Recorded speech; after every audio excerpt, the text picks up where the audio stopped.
A girl's life has a ghost who changes her entire life.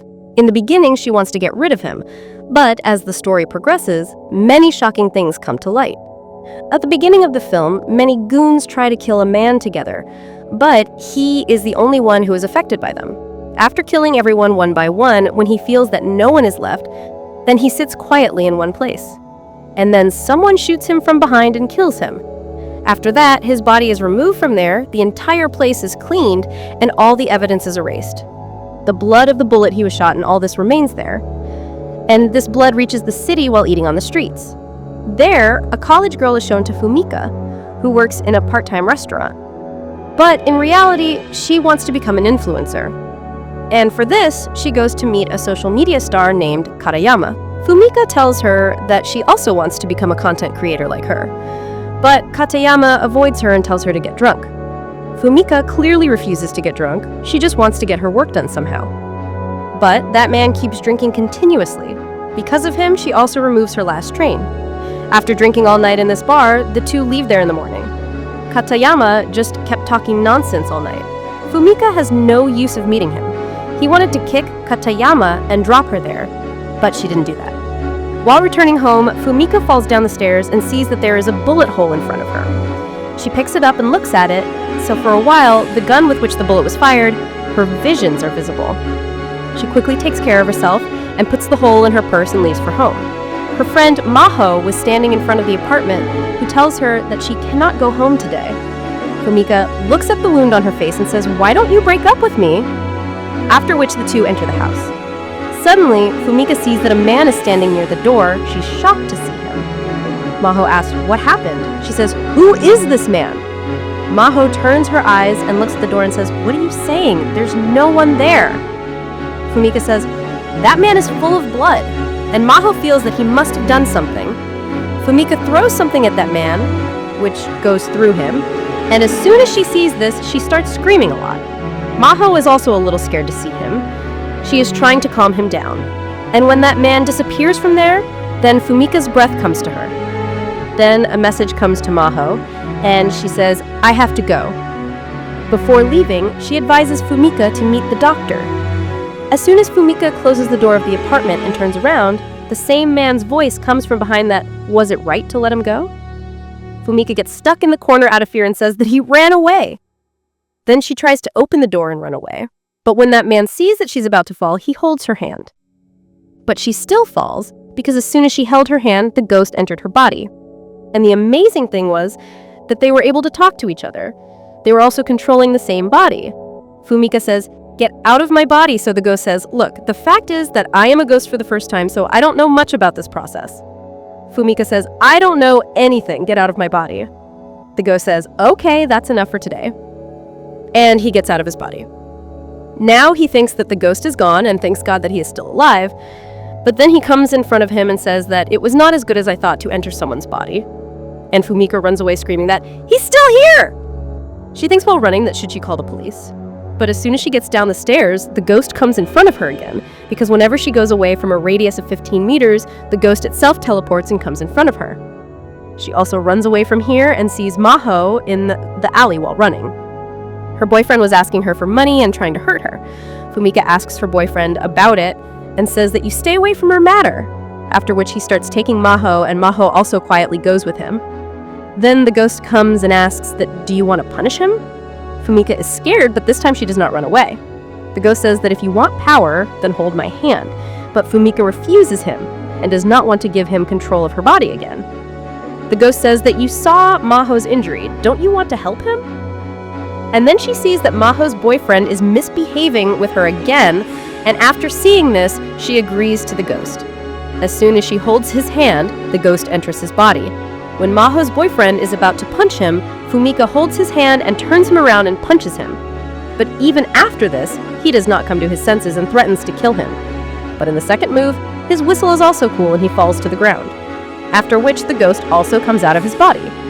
But then his boyfriend stands up again and attacks Fumika and tries to throat her. The ghost tells him to hold his hand, but even after trying a lot, she cannot hold his hand. Then Maho hits her boyfriend on the head with a stone and saves Fumika's life. Now they take care of each other and go home. At the same time, the ghost sees that man and comes to Fumika and says that you should see whether he is alive or not. Fumika does not answer, just keeps looking at him. And Maho asks, "Can you really see anyone?" Fumika says yes. Now they go to a coffee shop where Fumika tells her everything about the ghost that no one can see or hear. Maho says that the fighting you had done was actually done by the ghost. Fumika says, "Yes, he can control my body." Then Fumika looks at her hand and shouts at the ghost, "Let's see what you did!" Now she searches the internet how to get rid of ghosts and immediately picks up a bottle of salt and starts dropping it where he was sitting. Maho stops her from doing this and calms him down, because the people around were thinking he was crazy. The ghost says, "I helped you and you were getting angry at me." Fumika says, "Then go away from here." The ghost says, "It's not that easy. Remember, you picked up the bullet.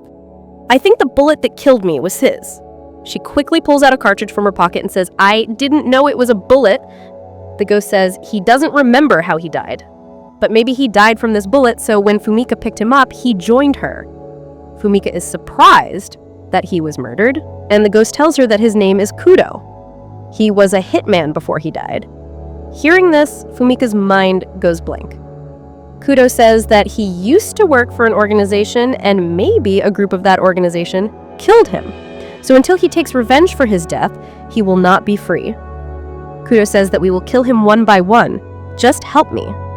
Fumika leaves the place and tells Maho that she has no interest in revenge for any hitman, and decides to ignore Kudo. Kudo says, "It would have been better if you didn't get the cartridge and a soldier got it." Fumika tells Maho that if you see that man again, call me and don't tell the police. After that, she says bye to him and leaves. Now she goes to a church and throws the cartridge there and tells the ghost to get rid of Kudo. Kudo says that he is not an expert, but he doesn't think it works like this. Then Fumika gets a message from Katayama, who is with a boy named Narumi who makes her very excited. Kudo asks, "Who is this Narumi and why are you so excited to see him?" Fumika says that he is a social media star and has more than 70,000 followers. Kudo also sees his picture and says that Narumi is not a good person. Fumika asks, "How do you know?" But Kudo forgot everything and Fumika ignores him and leaves. She goes to the bar where Katayama and Narumi were partying, and she also sits with them to drink. Soon, she realizes that they are trying to touch her, and now her head was spinning. She says, "I don't feel good, and now I should go home." She gives money to the counter, but she can't even walk properly. She realizes that they have mixed something in her drink. Katayama and Narumi are talking that we didn't even think that these drugs would work so soon. Fumika gets angry and says thank you to Kudo to tell me that they were giving me drugs. Actually, Kudo remembered and he told Fumika that Narumi and Katayama give drugs to girls and take advantage of them. He knows about them because Kudo makes pills for the organization and he saw them buying pills from there. Fumika doesn't believe him, but she doesn't want to take any risk. So she says to Kudo that if this is true, I will break their bones. Kudo asks, "How can you do this?" She says, "I will let you in my body." Kudo says, "Why should I help you?" Fumika says, "After this, I will help you." Kudo says, "Okay, but I think the bartender and staff are also involved." And it happens. But when the bartender mixes drugs in her drink, Kudo tells her. Fumika tells them that, "I know you guys have mixed drugs in my drink. Hand yourself over to the police or it won't be good." But they both laugh at her and say that the police can't do anything to them. After which, Fumika connects with Kudo and tells him that it's too late to regret now. Katayama makes fun of her, so she first breaks up with him. Just like a professional fighter, she beats everyone one by one and makes them feel bad. But in this fight, the bartender is killed and Fumika starts crying. Kudo doesn't know how to calm her down and he says, "Don't worry, I won't let you go to jail." He says we have to kill them all and erase all the evidence. And this is not wrong at all because they are all bad people who have ruined the lives of so many girls. But to do all this, we have to call someone who works in my organization. He's not a good guy, but our job will be done. Kudo gives the number and Fumika calls him and tells him that she knows Kudo and asks him to come here as soon as possible. In a little while, a hitman named Kagura comes and asks Fumika if she is alone. Where is Kudo? Fumika tells him that Kudo has become a ghost and he can only see him. But Kagura is very serious and he finds Fumika's words funny. He takes out a knife and starts moving towards him.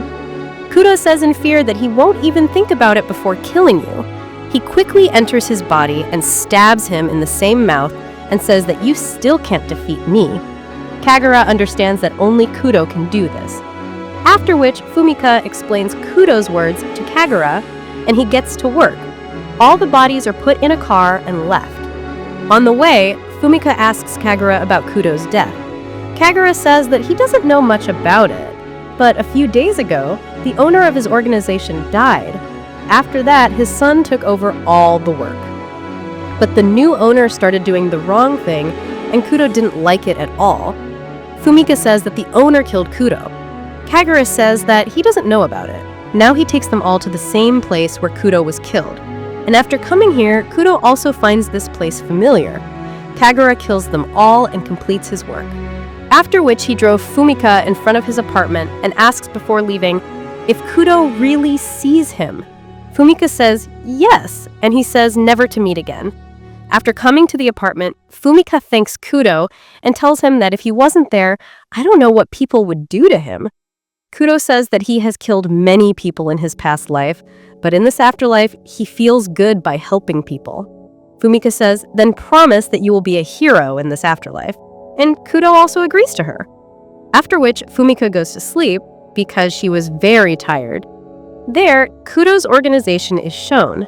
His new leader, who started doing the wrong thing, is in tension whether Kudo is dead or not.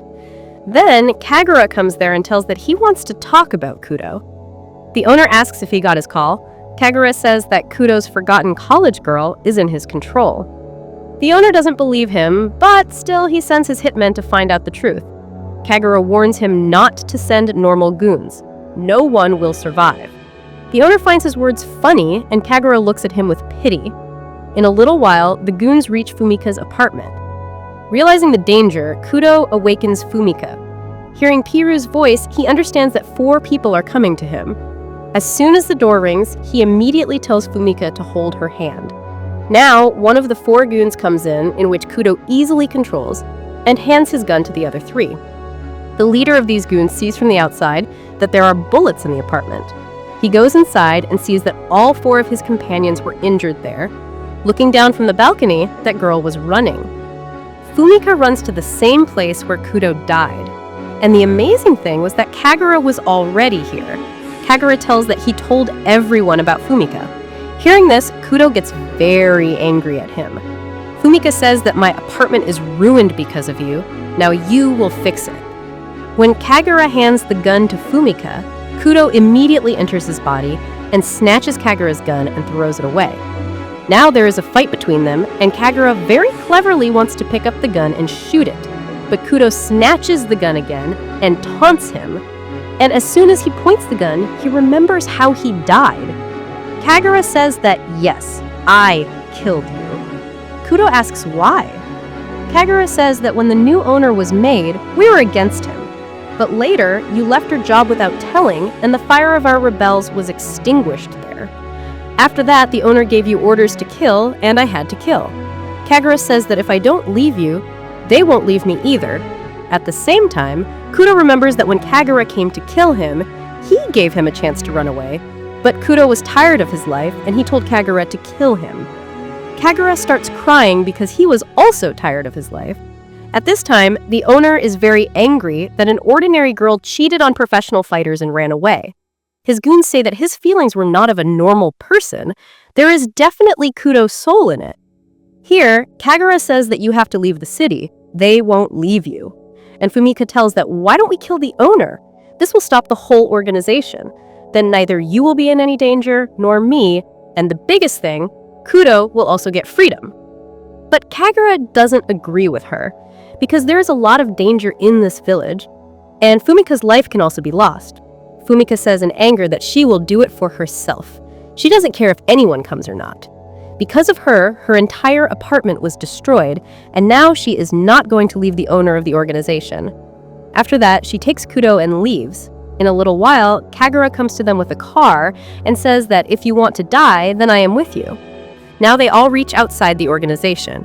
Kagura goes inside first so that he can find out where the goons are. and Fumika goes with Kudo towards the weapons warehouse. Kudo stays ahead and keeps Fumika alert because no one can see her, but she can see everyone. In this way, they reach the warehouse of both the weapons and take all the necessary weapons and inform Kagura. Now, Kudo enters Fumika's body and attacks the goons. There is a fierce shootout here in which almost all the goons are killed. In the end, the owner is left, and Kudo shoots him on both of his legs and puts him on his knees. Fumika says to the owner that I need the money for my apartment. The owner says, "What do you mean? For an apartment you ruined my entire empire?" But actually, Fumika did all this to get Kudo free, after which Kagura kills the owner. Fumika is happy that everything is over, and she was also in a lot of pain because all the organs of her body had moved. Now she walks towards the house limping and also thanks Kudo for everything. That's when she sees that Kudo is not behind her. Kagura asks what Kudo said. He says that maybe he's gone. Kagura is very happy to hear this. Kagura says that I will pay for your apartment, after which we will never meet again. Fumika goes to her house. A few days later, we see that when Fumika passes through the stairs, she finds the same cartridge again, which makes her smile. She keeps it in her purse, thinking that maybe Kudo will come to meet her again. And with this film ends here. Thanks for watching.